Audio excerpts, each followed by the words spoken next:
Vérissure, le numéro 1 des alarmes en France. Rendez-vous sur vérissure.fr pour votre demande de devis gratuit. Vérissure présente. Sud Radio, le numérique pour tous, Vanessa Pérez. Bonjour et bienvenue dans le numérique pour tous. Et aujourd'hui une émission spéciale TikTok ou l'emprise des réseaux sociaux. Alors pourquoi TikTok est devenu un outil d'embrigadement de toute une génération? Jusqu'où affecte-t-il le cerveau des plus jeunes? Et que recommande ce fameux rapport qui a été rendu cette semaine au président de la République sur l'exposition des plus jeunes aux écrans? Le numérique pour tous spécial emprise des réseaux sociaux, c'est tout de suite et c'est sur Sud Radio. Sud Radio, le numérique pour tous, Vanessa Pérez. Et pour commencer cette émission, j'ai le plaisir de recevoir un adepte des réseaux sociaux qui en décortique leurs mécanismes politiques. Il est également entrepreneur et enseignant à Sciences Po. Fabrice Epelboin, bonjour. Bonjour. Donc TikTok, on le rappelle, c'est 1 milliard d'utilisateurs dans le monde. C'est la plateforme qui connaît une croissance exponentielle. Mais TikTok aujourd'hui est un petit peu mis à mal. Alors déjà, expliquez-nous, peut-être pour les générations qui ne sont pas sur TikTok, concrètement ce réseau, qu'est-ce qu'il apporte et qu'est-ce qu'il a de différent des autres? Alors pour les vieux que nous sommes, ce réseau, il a 2 caractéristiques majeures. La première, c'est qu'il a vraiment imposé le format vidéo court, qui aujourd'hui est adopté par absolument tout le monde, mais c'est vraiment lui qui a imposé ce format-là, qui consiste à passer sa vie à regarder des formats très très courts de quelques secondes et à les enchaîner. Plus rapide que Instagram, par exemple. Beaucoup plus rapide qu'Instagram, même si Instagram essaye de rattraper.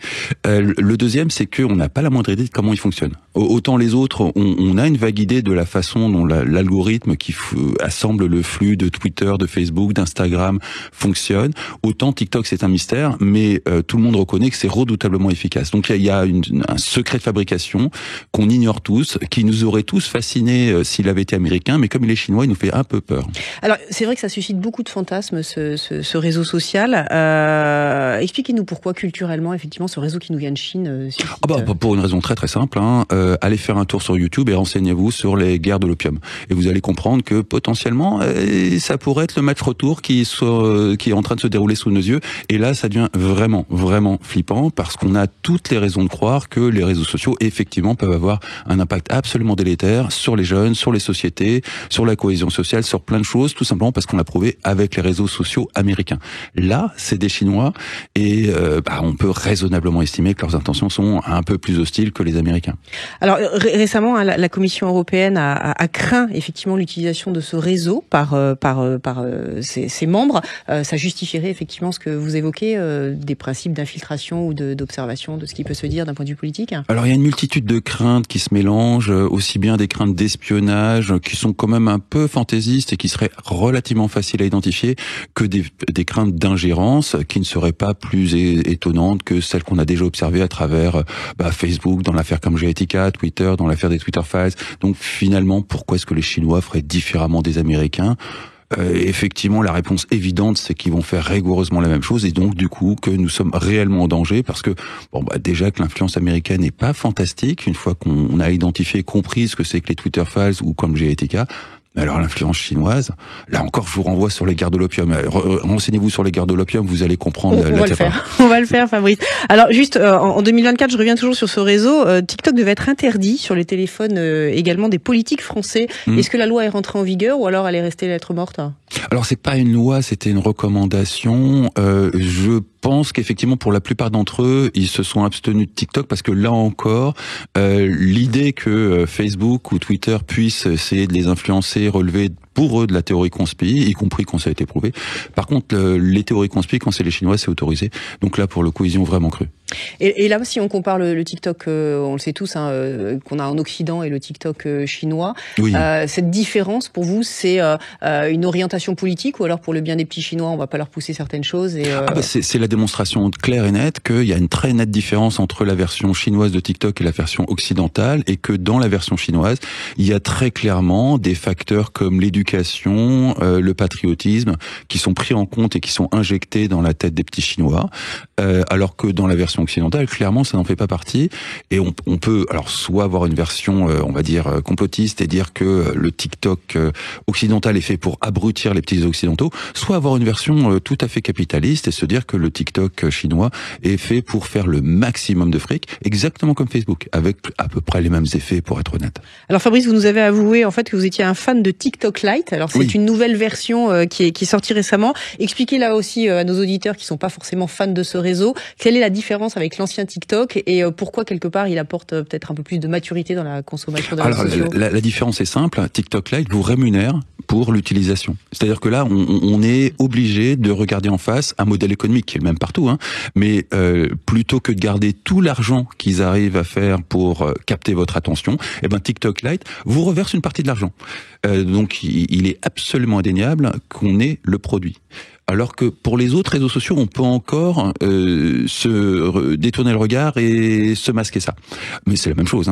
Là, TikTok Lite pose les choses sur la table. Il est impossible de nier que dans cet assemblage entre utilisateur et application mobile, c'est l'utilisateur qui est le produit. C'est clair et net, il est payé pour utiliser le produit. Exactement comme, presque comme un salarié, tout à fait comme un tâcheron de type Deliveroo ou Uber, qui sont des gens payés à la tâche.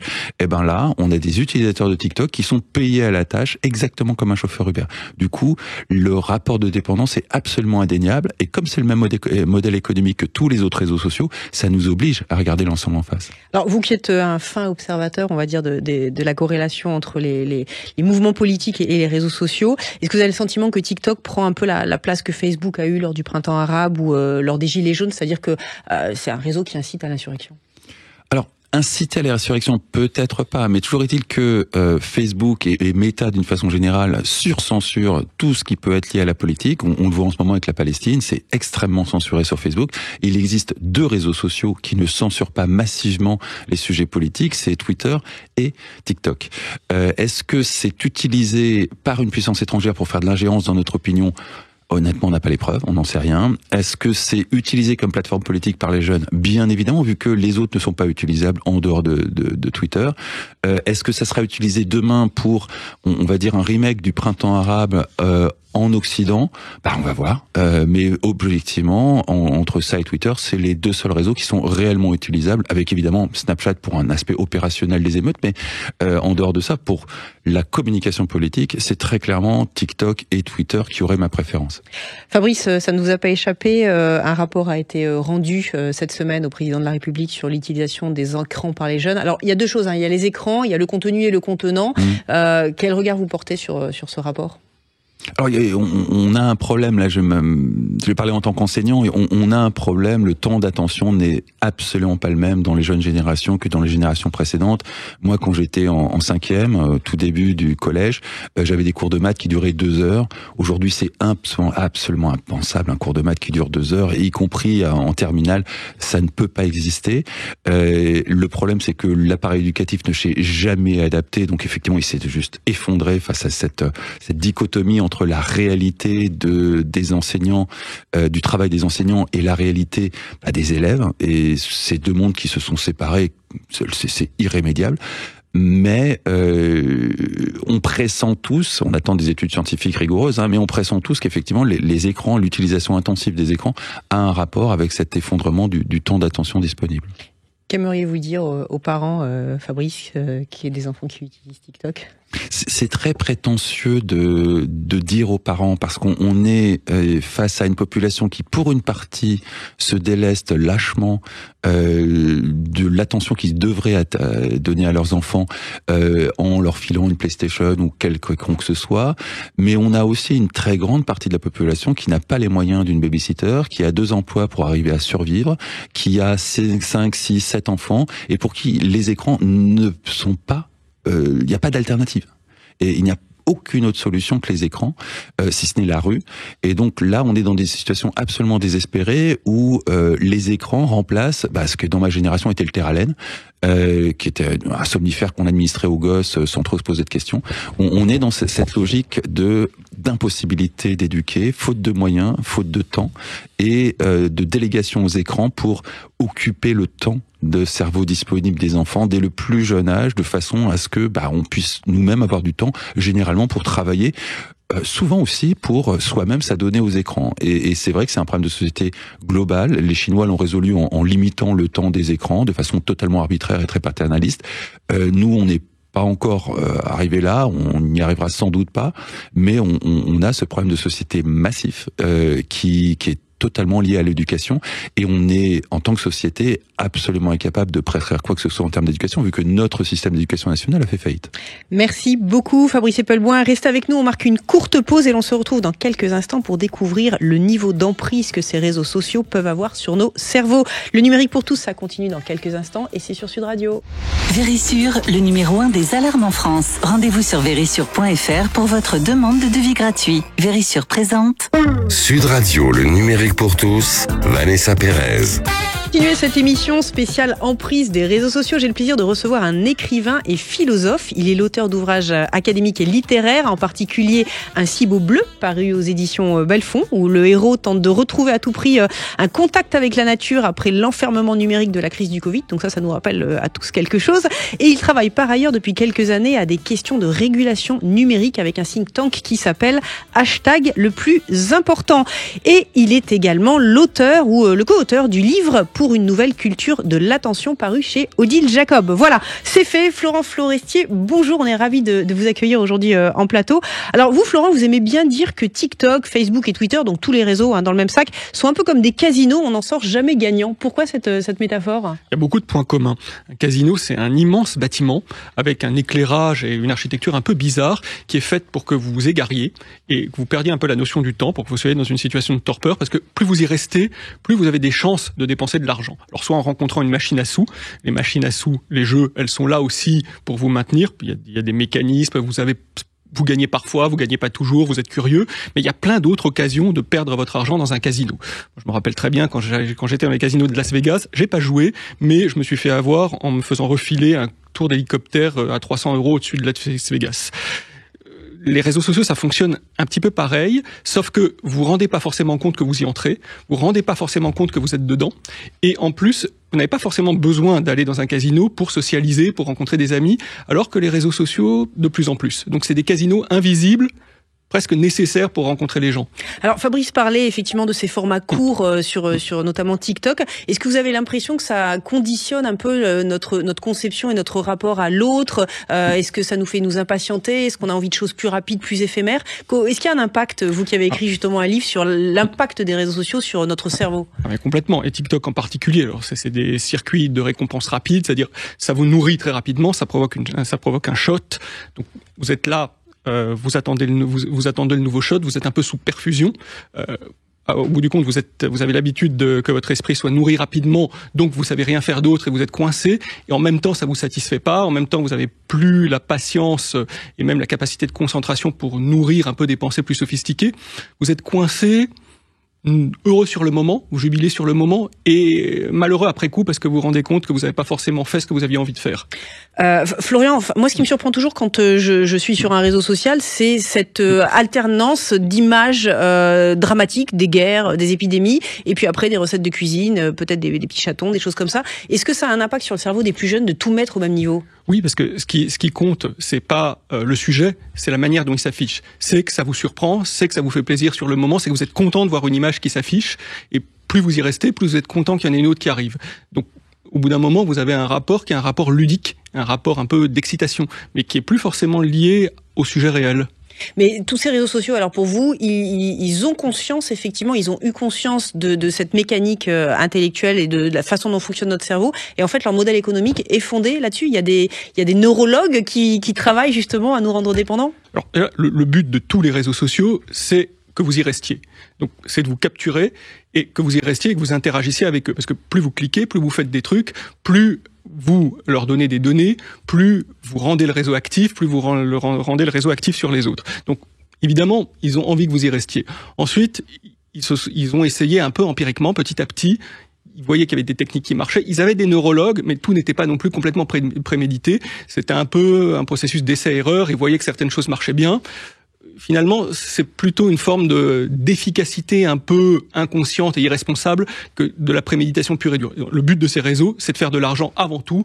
Ils essaient, ils regardent ce qui rapporte le plus et si c'est fondé scientifiquement, si ça peut être encore plus efficace, c'est mieux. Alors là, on parle beaucoup de TikTok, effectivement, qui concentre, on va dire, tous ces mécanismes, mais les autres réseaux comme Facebook et Twitter utilisent cette même mécanique de monétiser notre temps pour nous rendre dépendants. C'est la mécanique qui est derrière tous les réseaux. Le principe, c'est que vous y restiez. pour pouvoir vendre derrière de la pub, pour pouvoir faire venir d'autres applis. C'est d'avoir une espèce d'être le point d'interface entre vous et le monde, entre votre attention et le monde. Alors, ce que TikTok a peut-être de particulier, c'est qu'il semble que plus que les autres, comme ils sont venus après, ils ont vraiment étudié leur stratégie. Eux, ils ont vraiment eu beaucoup plus recours que les autres dès le départ à de la connaissance neurologique. Ils l'ont vraiment ciblé. On peut parler de manipulation pour vous derrière ces algorithmes. Fabrice parlait des influences, on va dire, politiques à travers les réseaux. Pour vous, effectivement, on peut définitivement embrigader les gens avec ces réseaux? Alors, il y a des cas dans lesquels il y a des manipulations pures et simples. C'est quand vous avez ce qu'on appelle des interfaces trompeuses. Vous cliquez en croyant faire quelque chose et ça fait autre chose. Vous avez des cas comme ça. Mais il y a aussi beaucoup de cas dans lesquels le but, c'est de vous faire réagir. Il faut quand même voir que le but étant de vous faire réagir, ce qu'on vous montre, c'est ce qui va soit vous énerver, soit vous confirmer. Évidemment, il y a une forme de manipulation émotionnelle, parce que si on vous montre en permanence quelque chose qui vous énerve, évidemment, vous allez être de plus en plus énervé, de plus en plus confirmé dans votre énervement. Et quand ça devient un peu plus compliqué, quand derrière l'algorithme, il y a des stratégies dans lesquelles on dit mais tel algorithme va montrer de préférence tel type de choses, va avoir un filtre par rapport à tel type d'autres choses, à force, comme vous arrêtez pas d'interagir avec le réseau, ça va vous ancrer des idées, ça va vous ancrer des représentations dans le cerveau. Alors concrètement, on parle de nouvelles lois, mais ça se matérialiserait comment? Soit sur le réseau social, sur nos comportements? Comment vous voyez les choses? Alors concrètement, il y a plusieurs choses. D'une part, il faut que les lois donnent beaucoup plus de pouvoir aux utilisateurs. Alors d'une part, dans leur capacité à paramétrer, il faut que les utilisateurs puissent vraiment décider s'ils veulent un écran infini ou pas, s'ils veulent le bouton like ou pas, s'ils veulent différents types de boutons, quelle est la couleur, enfin la manière dont fonctionne l'algorithme, s'ils veulent des contenus random ou des contenus personnalisés. Il faut que les utilisateurs puissent décider ça. Vous considérez que toutes ces émoticônes, par exemple, elles sont trop standardisées, elles sont trop sclérosantes pour exprimer ce que l'on veut dire, c'est ça? En tout cas, qu'on ne doit pas être obligé d'utiliser un jeu d'émoticônes déjà existant. C'est nous qui décidons ce qu'on va utiliser. Parce que clairement, les émoticônes, ça a une influence sur la manière dont on pense, dont on interagit avec les autres. Donc qu'on soit au moins conscient, qu'on puisse faire des choix par rapport à ça. De la même manière, il faut pouvoir faciliter le fait de quitter un réseau social pour un autre. Et parce que pour le moment, quand on quitte un réseau social, on perd tous ses contacts. Derrière, il y a tout un enjeu de pouvoir passer d'un réseau à un autre en gardant les liens avec ses contacts. Oui, vous évoquez une possibilité peut-être de repenser les réseaux sociaux, c'est-à-dire avec des nouvelles applications. Qu'en entendez-vous par là très concrètement pour que nous qui sommes des utilisateurs de Facebook ou d'Instagram, on puisse se projeter dans ce que vous imaginez comme nouveau réseau social? Concrètement, pour le moment, pour être sur Facebook, vous avez que des applications et des outils Facebook. L'idée, pour donner du pouvoir aux utilisateurs, c'est que vous ayez beaucoup plus d'applications disponibles, que vous ayez un supermarché d'applications qui vous permettent vraiment d'adapter Facebook à ce que vous avez envie de voir. Alors, dans la manière dont fonctionne l'algorithme, dans la couleur, enfin, il y a toutes sortes de choses qui sont encore à imaginer même. Et d'autant qu'à partir du moment où on fait ça, on n'est plus dans la régulation négative, on est au contraire dans un développement industriel, et un développement industriel qui sans doute va changer le modèle. Parce que plus on aura une diversité dans les applications qui viendront sur Facebook, moins on sera dans la compétition des gros réseaux entre eux, plus on sera dans la diversité des fonctionnements, donc tous les effets négatifs en termes de viralité, en termes de polarisation seront estompés. Donc c'est une sortie par le haut qui, en plus, devrait profiter aux réseaux eux-mêmes. Parce que les grands réseaux, ils ont un peu tous la même trajectoire. Au départ, ils cherchent leur modèle, ensuite ils ont un modèle très publicitaire. Ce modèle publicitaire finit par les plomber parce qu'il finit par dégrader considérablement l'expérience qu'on a. Donc s'ils veulent durer, ils sont obligés de monter en qualité. Pour ça. Le mot de la fin, Fabrice, parce que effectivement on s'interroge sur le réseau lui-même, mais le réseau ça fait partie d'un tout, c'est un outil dans notre quotidien, dans une civilisation, dans un mode de vie. Est-ce qu'au lieu de mettre des patchs, une fois encore j'insiste là-dessus, il n'y aurait pas une façon un petit peu plus large d'envisager cette problématique de communication entre nous autres humains? La communication entre humains via les réseaux sociaux, au sens large, que ce soit Instagram, WhatsApp ou tout un tas d'autres choses, c'est quelque chose de totalement ancré et qui ne pourra pas sortir de sitôt. J'en veux pour preuve Elisabeth Borne qui avait insisté pour que les ministres n'utilisent pas WhatsApp dans leur communication, sans se rendre compte un instant que WhatsApp fait partie du quotidien pour tout et n'importe quoi, aussi bien nous que des ministres. Sans WhatsApp, ces gens seraient aussi décontenancés que nous si demain on devait se passer de messagerie instantanée pour gérer aussi bien notre vie familiale que notre vie professionnelle, que tout un tas de choses. Les ministres en sont tout autant incapables. Et ça montrait bien à quel point il est infiniment trop tard pour envisager des alternatives et que il va falloir au contraire faire avec. Alors d'un point de vue législatif, c'est compliqué, pour ne pas dire impossible. On a un exemple récemment au Parlement européen, un quart des parlementaires sont impliqués dans des affaires de corruption, de détournement de fonds, donc il n'y a aucune raison qu'il en soit différemment chez nous. Là-dessus, il va falloir attendre qu'on fasse un peu le ménage. Dans les médias, l'éducation populaire me semble la meilleure approche. L'éducation. Merci beaucoup Fabrice Epelboin, Florent Forestier. Je vous remercie et je rappelle le titre de votre livre, La culture de l'attention, paru aux éditions Odile Jacob. Le numérique pour tous, c'est fini pour aujourd'hui. Et pour prolonger la discussion, on n'a pas forcément d'autre choix que se retrouver sur les réseaux sociaux. Je vous souhaite une bonne fin de week-end et je vous dis à la semaine prochaine. Sud Radio, le numérique pour tous, Vanessa Pérez. Avec Vérissure, le numéro 1 des alarmes en France. Rendez-vous sur vérissure.fr pour votre demande de devis gratuit.